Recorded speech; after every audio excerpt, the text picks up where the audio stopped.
Stony ಬ್ರೂಕ್ಗೆ ಆರೋಪಿಗಳನ್ನ ಕರ್ಕೊಂಡು ಬಂದಿದ್ದಾರೆ ಪೊಲೀಸರು. ಅಲ್ಲಿ ಎಲ್ಲಾ ರೀತಿಯಾದಂತಹ ಕ್ರಮಗಳನ್ನ ತೆಗೆದುಕೊಳ್ಳಲಾಗ್ತಾ ಇದೆ, ಮಹಜರು ಮಾಡಲಾಗ್ತಾ ಇದೆ. ಈ ಸಂದರ್ಭದಲ್ಲಿ ಸಿಗ್ತಾ ಇರುವಂತಹ ಮಹತ್ವದ ಮಾಹಿತಿ, ನಟ ಚಿಕ್ಕಣ್ಣ ಅವರನ್ನು ಕೂಡ ಕರ್ಕೊಂಡು ಬರಲಾಗಿದೆ. ನ್ಯೂಸ್ ಫಸ್ಟ್ ನಲ್ಲಿ ಚಿಕ್ಕಣ್ಣ ಬಂದಿರುವಂತಹ ಎಕ್ಸ್ಕ್ಲೂಸಿವ್ ದೃಶ್ಯ ಲಭ್ಯ ಆಗಿದೆ. ರೆಸ್ಟೋ ಬಾರ್ನಲ್ಲಿ ಪಾರ್ಟಿ ಮಾಡುವಂತಹ ಸಂದರ್ಭದಲ್ಲಿ ನಟ ಚಿಕ್ಕಣ್ಣ ಕೂಡ ಹಾಜರಿದ್ರು. ಹೀಗಾಗಿ ಚಿಕ್ಕಣ್ಣರನ್ನು ಕೂಡ ರೆಸ್ಟೋ ಬಾರ್ಗೆ ಕರೆಸಿದ್ದಾರೆ ಪೊಲೀಸರು. ಸ್ಟೋನಿ ಬ್ರೂಕ್ಗೆ ಒಂದ್ ಕಡೆ ಆರೋಪಿಗಳನ್ನ ಕರ್ಕೊಂಡು ಬಂದು ವಿಚಾರಣೆ ಮಾಡಲಾಗ್ತಾ ಇದೆ. ಇದೇ ಸಂದರ್ಭದಲ್ಲಿ ಇವತ್ತು ನೋಟಿಸ್ ನ ನೀಡಲಾಗಿತ್ತು ಚಿಕ್ಕಣ್ಣ ಅವರಿಗೆ.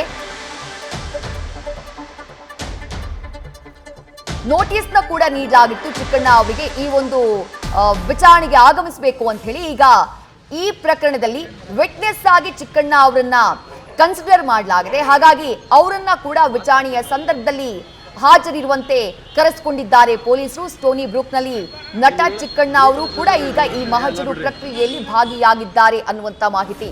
ನಟ ದರ್ಶನ್ ಅವರನ್ನ ನೀವು ಗಮನಿಸ್ತಾ ಇದ್ದೀರಿ. ಮಹಜರಿಗಾಗಿ ಕರ್ಕೊಂಡು ಬಂದಂತಹ ಆ ಸಂದರ್ಭ ಏನಿದೆ, ಆ ಸಂದರ್ಭದ ದೃಶ್ಯ ಇದು. ಈಗಾಗಲೇ ಒಳಭಾಗದಲ್ಲಿ ಆ ಪರಿಶೀಲನೆ ಮಾಡುವಂತಹ ಕೆಲಸವನ್ನ ಮಾಡಲಾಗ್ತಾ ಇದೆ. ಇಲ್ಲ ಮಾಸ್ಟರ್, ಇವಾಗ ಆಗಲ್ಲ ಮಾಸ್ಟರ್. ಸಾರಿ, ಎಲ್ಲ ಬಿಚ್ಚಬೇಕು. ನೀವು ಅವಾಗಲೇ ಕಂಡು ಕೊಟ್ಬಿಡ್ತಿದ್ದೆ. Please, I am very very sorry. ಆತನ ಸಹಚರ ವಿನಯ್, ಆರೋಪಿ 10 ನಂಬರ್ ವಿನಯ್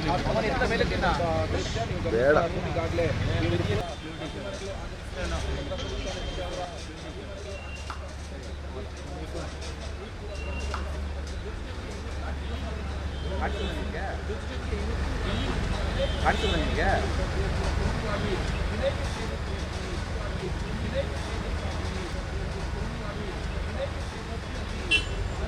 ಪ್ರೇಮಲ್ಲಿ ನೋಡ್ತಾ ಇದೆಯಾ, ನೀನು ಕಾಣಿಸ್ತಾ ಇದೆ.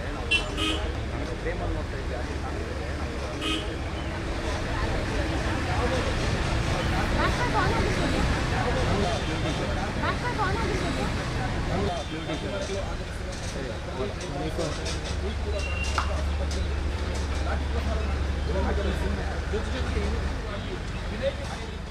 ಮತ್ತಷ್ಟು ಡೀಟೇಲ್ಸ್ ನಮ್ಮ ಪ್ರತಿನಿಧಿ ಭರತ್ ನೀಡ್ತಾ ಹೋಗ್ತಾರೆ. ಭರತ್, ನೋಟಿಸ್ ಅನ್ನ ಕೊಡಲಾಗಿತ್ತು ಚಿಕ್ಕಣ್ಣ ಅವರಿಗೆ. ಈಗ ವಿಚಾರಣೆಯಲ್ಲಿ ಅವರು ಕೂಡ ಭಾಗಿಯಾಗಿರುವ ಹಾಗೆ ಕಾಣಿಸ್ತಾ ಇದೆ, ಸಾಕ್ಷಿಯಾಗಿ ಅವರನ್ನ ಕರೆಸಿರುವ ರೀತಿ ಕಾಣಿಸ್ತಾ ಇದೆ. ಏನ್ ನಡೀತಾ ಇದೆ ಈಗ ಸ್ಟೋನಿ ಬ್ರೂಕ್ ನಲ್ಲಿ, ಏನ್ ಅಪ್ಡೇಟ್ಸ್ ಲಭ್ಯವಾಗ್ತಾ ಇದೆ ಭರತ್?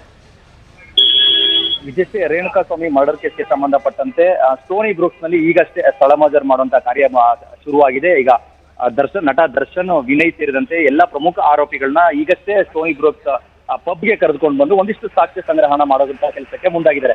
ಏನಂತ ಹೇಳಿದ್ರೆ, ರೇಣುಕಾಸ್ವಾಮಿ ಅವರ ಅತ್ತೆ ಏನು ಪಟ್ಟಣಗಿರಿಯ ಗೋಡನ್ನಲ್ಲಿ ಆಗುತ್ತೆ, ಅದಕ್ಕೂ ಮುಂಚೆ ಇದೇ ಸ್ಟೋನಿ ಬ್ರೂಕ್ಸ್ ರೆಸ್ಟೋರೆಂಟ್ ನಲ್ಲಿ ದರ್ಶನ್ ಹಾಗೂ ವಿನಯ್ ಹಾಗೂ ಒಂದಿಷ್ಟು ಪ್ರಮುಖ ಆರೋಪಿಗಳು ಪಾರ್ಟಿ ಮಾಡಿರ್ತಾರೆ. ಈ ಪಾರ್ಟಿ ಮಾಡಿದಂತ ಸಂದರ್ಭದಲ್ಲಿ ಒಂದಿಷ್ಟು ಮಾತುಕತೆ ಆಗಿರುತ್ತೆ ಅನ್ನೋ ಒಂದು ಮಾಹಿತಿ ಕೂಡ ಈಗ ಪೊಲೀಸರಿಗೆ ಲಭ್ಯವಾಗಿರೋದು.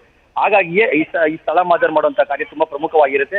ಈ ಪಾರ್ಟಿಯಲ್ಲಿ ಯಾರ್ಯಾರಿದ್ರು ಅಂದ್ರೆ, ಅವತ್ತು ಏನು ರೇಣುಕಾಸ್ವಾಮಿ ಹತ್ಯೆ ಆದಂತಹ ದಿನ ಅವತ್ತಿನ ನಡೆದಂತಹ ಪಾರ್ಟಿಯಲ್ಲಿ ದರ್ಶನ್ ಅವರ ಜೊತೆ ಯಾರ್ಯಾರಿದ್ರು, ಯಾರೆಲ್ಲ ಈ ಪಾರ್ಟಿಯಲ್ಲಿ ಭಾಗವಹಿಸಿದ್ರು, ಏನೆಲ್ಲ ಮಾತುಕತೆ ಆಯ್ತು ಒಂದು ಹಿನ್ನೆಲೆಯಲ್ಲಿ ಒಂದಿಷ್ಟು ಸಾಕ್ಷ್ಯಗಳನ್ನ ಸಂಗ್ರಹಣ ಮಾಡೋದಕ್ಕೋಸ್ಕರ ಈಗ ಪೊಲೀಸರು ಆರೋಪಿಗಳನ್ನ ಕರೆತರಿಸಿದ್ರು. ಜೊತೆಗೆ ಇಲ್ಲಿ ವಿಶೇಷವಾಗಿ ಗಮನಿಸಬೇಕಾಗಿರೋದು ಅಂತ ಹೇಳಿದ್ರೆ, ಆಸ್ತಿ ನಟ ಚಿಕ್ಕಣ್ಣವರನ್ನು ಕೂಡ ಈಗ ಸ್ಟೋನಿ ಬ್ರೂಕ್ಸ್ ಪಬ್ ರೆಸ್ಟೋರೆಂಟ್ಗೆ ಕರೆದುಕೊಂಡು ಬಂದಿರೋ ಅನ್ನೋ ಒಂದು ಮಾಹಿತಿ ಈಗ ನಮಗೆ ಲಭ್ಯವಾಗ್ತಾ ಇದೆ.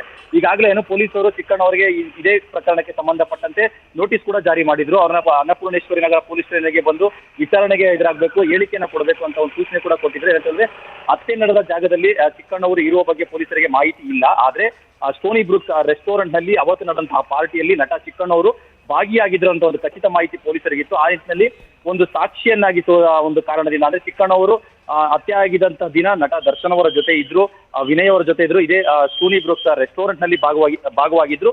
ಆ ಹಿನ್ನೆಲೆಯಲ್ಲಿ ಅವತ್ತೇನಾದ್ರೂ ಈ ಪಾರ್ಟಿಯಲ್ಲಿ ಏನಾದ್ರು ರೇಣುಕಾಸ್ವಾಮಿ ಅಪಹರಣಕ್ಕೆ ಸಂಬಂಧಪಟ್ಟಂತೆ ಅಥವಾ ಅವರಿಗೆ ಆ ಹತ್ಯೆಯನ್ನು ಮಾಡುವಂತಹ ಉದ್ದೇಶದ ಏನಾದ್ರು ಒಂದಿಷ್ಟು ಮಾತುಕತೆಗಳಾಗಿತ್ತು. ಆ ಸಂದರ್ಭದಲ್ಲಿ ಚಿಕ್ಕಣ್ಣವರು ಏನಾದ್ರು ಇದೇ ರೆಸ್ಟೋರೆಂಟ್ ನಲ್ಲಿ ಇದ್ರು ಅನ್ನೋದು ಖಚಿತವಾಗಿದ್ರೆ, ಚಿಕ್ಕಣ್ಣವರಿಗೆ ಏನಾದ್ರು ಈ ವಿಚಾರಗಳು ಗೊತ್ತಿತ್ತ, ಚಿಕ್ಕಣ್ಣವರನ್ನ ಮುಂದಿಟ್ಕೊಂಡು ಏನಾದ್ರು ದರ್ಶನ್ ಸೇರಿ ಪ್ರಮುಖ ಆರೋಪಿಗಳು ಈ ವಿಚಾರವನ್ನ ಮಾತುಕತೆ ಮಾಡ್ತಿದ್ರ ಅಂತ ಒಂದು ಹಿನ್ನೆಲೆಯಲ್ಲಿ ಚಿಕ್ಕಣ್ಣವರನ್ನು ಕೂಡ ಇವತ್ತು ಕರ್ಕೊಂಡ್ ಬಂದಿದ್ದಾರೆ. ಚಿಕ್ಕಣ್ಣವರು ಒಂದು ವೇಳೆ ಅವತ್ತು ಪಾರ್ಟಿಯಲ್ಲಿ ಇದ್ದಿದ್ದು ನಿಜವೇ ಆಗಿದ್ದರೆ ಅವ್ರಿಗೆ ಏನಾದ್ರು ಈ ರೇಣುಕಾಸ್ವಾಮಿ ಮರ್ಡರ್ಗೆ ಸಂಬಂಧಪಟ್ಟಂತೆ ಏನಾದ್ರು ವಿಚಾರಗಳು ಗೊತ್ತಿದ್ರೆ ಖಂಡಿತವಾಗಿ ಅವರು ಇವತ್ತು ಪೊಲೀಸರ ಮುಂದೆ ಒಂದಿಷ್ಟು ಹೇಳಿಕೆಯನ್ನು ಕೊಡಬೇಕಾಗುತ್ತೆ. ಈ ಪ್ರಕರಣದಲ್ಲಿ ಚಿಕ್ಕಣ್ಣವರನ್ನು ಸದ್ಯಕ್ಕೆ ಸಾಕ್ಷಿ ಅಂತಾನೆ ಕನ್ಸಿಡರ್ ಮಾಡಲಾಗ್ತಾ ಇದೆ. ಅವರ ಹೇಳಿಕೆ ತುಂಬಾ ಪ್ರಮುಖವಾಗುತ್ತೆ.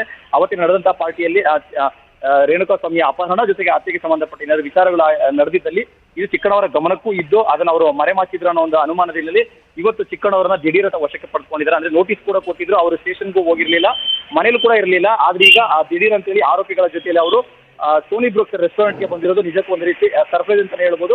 ಒಟ್ಟಲ್ಲಿ ಸದ್ಯ ಆ ಸೋನಿ ಬ್ರೂಕ್ಸ್ ಕೊಪ್ಪನ್ ರೆಸ್ಟೋರೆಂಟ್ ನಲ್ಲಿ ಪ್ರಮುಖ ಆರೋಪಿಗಳನ್ನ ಮಹಜರ್ ಮಾಡುವಂತಹ ಕಾರ್ಯ ಈಗಷ್ಟೇ ಆರಂಭ ಆಗಿದೆ. ಹೆಚ್ಚಿನ ಸಂಖ್ಯೆಯಲ್ಲಿ ಒಂದಿಷ್ಟು ಭದ್ರತೆಯನ್ನು ಕೂಡ ಪೊಲೀಸ್ ಸಿಬ್ಬಂದಿಗಳು ನೇಮಕ ಮಾಡಿಕೊಂಡಿರೋದು ಅಂತ ಹೇಳಿದ್ರೆ ಕೆಂಗೇರಿ ಪೊಲೀಸ್ ಸ್ಟೇಷನ್, RR ನಗರ ಪೊಲೀಸ್ ಸ್ಟೇಷನ್ ಜೊತೆಗೆ ACP ಭರತ್ ರೆಡ್ಡಿ ಅವರ ನೇತೃತ್ವದಲ್ಲಿ ಕೂಡ ಒಂದಿಷ್ಟು ಭದ್ರತೆಯನ್ನು ಆಯೋಜನೆ ಮಾಡ್ಕೊಂಡಿದ್ದಾರೆ. ಯಾಕಂತ ಹೇಳಿದ್ರೆ ಈ ಸ್ಥಳದ ಮಹಜರ್ ಮಾಡುವಂತಹ ಸಂದರ್ಭದಲ್ಲಿ ಯಾವುದೇ ಅಡೆತಡೆಗಳಾಗಬಾರದು, ಯಾವುದೇ ಸಮಸ್ಯೆಗಳಾಗಬಾರದು. ಯಾರು ಕೂಡ ಒಂದಿಷ್ಟು ಇಲ್ಲಿ ಅಭಿಮಾನಿಗಳು ಸೇರುವಂತಹ ನಿರೀಕ್ಷೆ ಕೂಡ ಐತಿ. ಯಾಕಂತ ಹೇಳಿದ್ರೆ ಅವರೇನಾದ್ರೂ ಇಲ್ಲಿ ಒಂದು ಅಭಿಮಾನಿಗಳು ಸೇರಿದ್ರೆ ಒಂದಿಷ್ಟು ಏನಾದ್ರೂ ಇಲ್ಲಿ ಸ್ಥಳ ಮಹಜರ್ಗೆ ಏನಾದ್ರು ತೊಂದರೆ ಆಗ್ಬೋದು ಅನ್ನೋ ನಿಟ್ಟಿನಲ್ಲಿ ಒಂದಿಷ್ಟು ಭದ್ರತೆಯನ್ನು ಕೂಡ ಇಲ್ಲಿ ಕೈಗೊಂಡಿರೋದು ಇದೆಯಾ. ಥ್ಯಾಂಕ್ ಯು ಬ್ರೋ ತಮ್ಮ ಡೀಟೇಲ್ಸ್ಗೆ. ನ್ಯೂಸ್ ಫಸ್ಟ್ ನಿರ್ಭೀತಿಯಿಂದ ನಿಮ್ಮ ಪರವಾಗಿ.